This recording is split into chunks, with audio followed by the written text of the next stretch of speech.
Le prince et le pauvre. Tom Canty était le fils cadet d'une famille vivant à la lie de la société à Londres. Il aspirait à une vie meilleure et était encouragé par le prêtre local qui lui avait enseigné à lire et à écrire. Un jour, il se baladait près de Buckingham Palace lorsque, de l'extérieur, il vit le prince marcher dans les jardins. Tom, rempli de curiosité, s'approcha des portes du palais pour essayer de se faufiler vers le prince. Mais il fut immédiatement capturé par les gardes royaux, qui s'apprêtaient à lui donner des coups. Le prince, dont le nom était Édouard, vit Tom se faire bousculer par les gardes et dit « Arrêtez !» Puis il invita gentiment Tom dans sa chambre du palais. Tom fut impressionné par le luxe qui existait dans le palais. Une fois arrivés à la chambre, les deux garçons apprirent à se connaître et ils étaient tous deux fascinés par la vie de l'autre.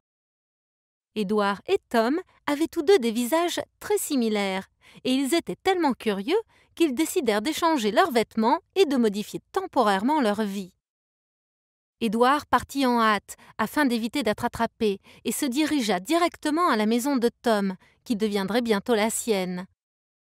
Rapidement, il devait échapper aux coups de l'ivrogne père de Tom, et Tom, se présentant comme le prince, tentait de faire face aux us et coutumes de la cour.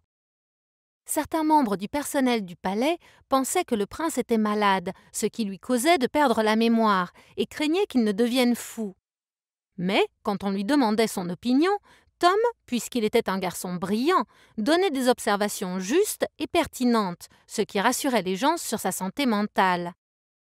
En attendant, Édouard se promenait dans les rues de Londres par lui-même.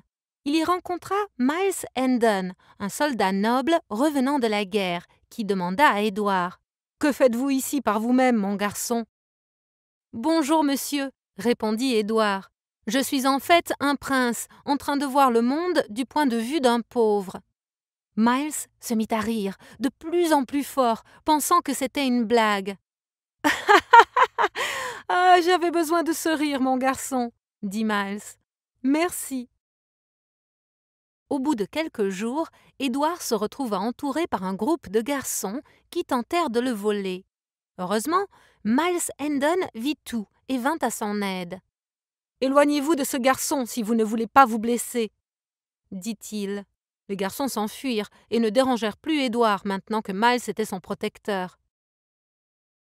Comme Édouard vivait la vie brutale d'un pauvre, il prit conscience de l'inégalité flagrante de classe en Angleterre.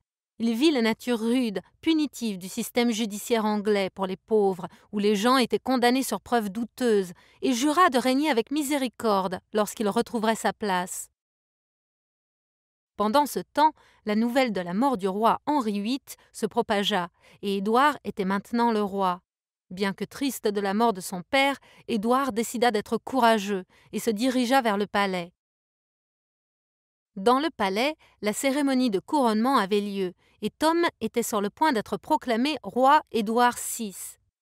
Tom avait dit qu'il avait changé sa place avec le prince, mais personne ne le croyait. Soudainement, Édouard intervint. « Je suis le prince Édouard et l'héritier légitime du trône. » Tom était désireux de renoncer au trône. Cependant, les nobles refusaient de croire que l'enfant gueux était réellement le prince Édouard. « Voici le grand sceau d'Angleterre, » dit Édouard, présentant le sceau qu'il avait toujours caché avec lui. Il n'y avait plus de doute sur l'identité du roi, et tout ce qui s'était passé fut expliqué. Édouard fut couronné roi Édouard VI, et il décida de récompenser Miles avec le rang de comte et le droit de s'asseoir en présence du roi. En remerciement, Édouard nomma également Tom, gardien du roi. Le roi Édouard VI garda son vœu d'être légitime et juste, ce qui améliora de beaucoup la vie du peuple anglais. Fin.